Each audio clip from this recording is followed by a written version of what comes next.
As of right now, I have the answers to the test of who's the very best Boston steak and cheese sub. It is Glenn's, and just behind it, it's Manny's. But don't get me wrong, Joe's and Super Sub is a pretty solid steak and cheese. No doubt about it. Let's check out this legendary place, Rondo's. And this Thursday, I'm going here to the iconic Bob's. I love the city of brotherly love, Philadelphia, for Rocky, for going to see wrestling at the ECW arena. But let's face it, it is the sandwich capital of America because it invented and still very much masters the Philly cheesesteak. Can the seafood capital of the world, Boston, come up with a cheesesteak that can be as good as Philly's? Philly has had some bad cheesesteaks.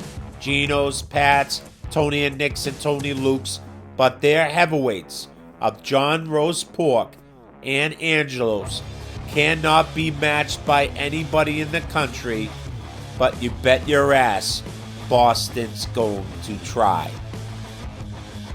What's up, people? Welcome back to my channel where I share my passion for food in New England, especially food here in the Boston area. Coming to Southy and trying to find parking is one of the worst experiences you're going to have, especially for construction workers that try to beat the system and don't want to pay $40 to $50 a day to work, so they're going to take up all the street parking early in the morning. It's a Saturday, and I still had to drive around 82,000 times to find a spot. I'm actually in the parking only area for Moe's and another restaurant I had never heard of before in my life. Moe's, my grandfather used to have a house here, and I used to eat at Moe's Diner all the time, and it really sucks now. I'm hoping the place I go to today isn't the same case. A lot of restaurants out there used to be good, aren't good anymore, hence Carl's. You guys said go to Carl's, and that place sucks. This place is a legendary spot, Rondo's. It has been around for 42 years. We are continuing our search to find the very best steak and cheese sub in the Boston area.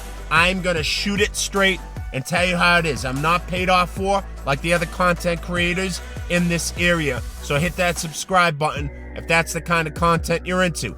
We are going to Rondo's, a legendary spot, and let's go to work. Be sure to hang around the end of the video. I'll tell you why you don't park where I just did. This is Rondo's. I've heard about this place for decades, and it's about time that I finally got down to Southy to give it a shot. When you come into this place, you're going to see that there's plenty of seating, and there are restrooms in-house, and you no longer have to pay cash. They do let you pay by card. So this is the legendary steak and cheese I've heard of for decades. It does not look legendary. It looks sloppy. You can see the mushrooms, the peppers and onions are completely cooked down to mush. I'll explain that later. And the steak quality, the pieces of steak here, unless this is a good quality ribeye, I don't want my steak like this in Boston. I want to chop down to a burger because that's how we do things. Or else you're going to get that crap steakum type steak that's going to be juicy and it's not going to have the flavors we're looking for. I have to tell you, this was the sweetest tasting steak and cheese sub I have ever tasted in my entire life. Not enough salt, not enough pepper, just sweetness. And there's the juice, there's the sloppiness, there is my proof if you think I'm out to hurt these people, which I'm not. But I'm the real. I tell it how it is. I'm not like these other content creators that tell you every place I go to is the greatest thing under the sun like Phantom Gourmet does. This steak and cheese was average at best. My face tells it all, doesn't it? I'm in the car!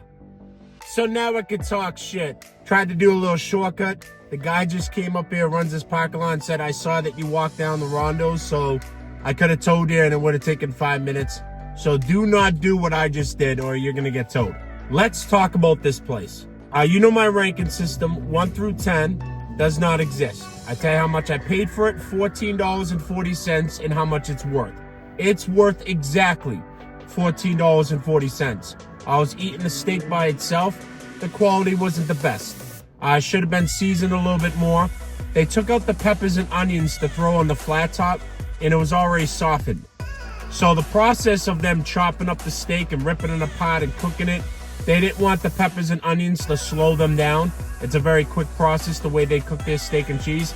But already softening your peppers and onions makes the texture mushy, which is definitely what I don't want. The steak could have been better quality, and the bread was okay. The belly, the bottom of the bread was beginning to mush up, which I cannot stand, and you saw all the juice that was coming out of the steak. Very average steak, but average is definitely tough to be these days. Does it live up to the hype? It does not. Is it better than Joe's? No. Is it better than Super Sub in Beverly? No. Is it better than my favorite sub, Glenn's? Definitely not. Glenn's is still ruling the area for best steak and cheese sub, guys. I'm going to continue this journey until I can find one that matches it or one that's better. So hit the subscribe button if this is the kind of content you're into. If you're not into this kind of content, then piss off. That's it, I'm done!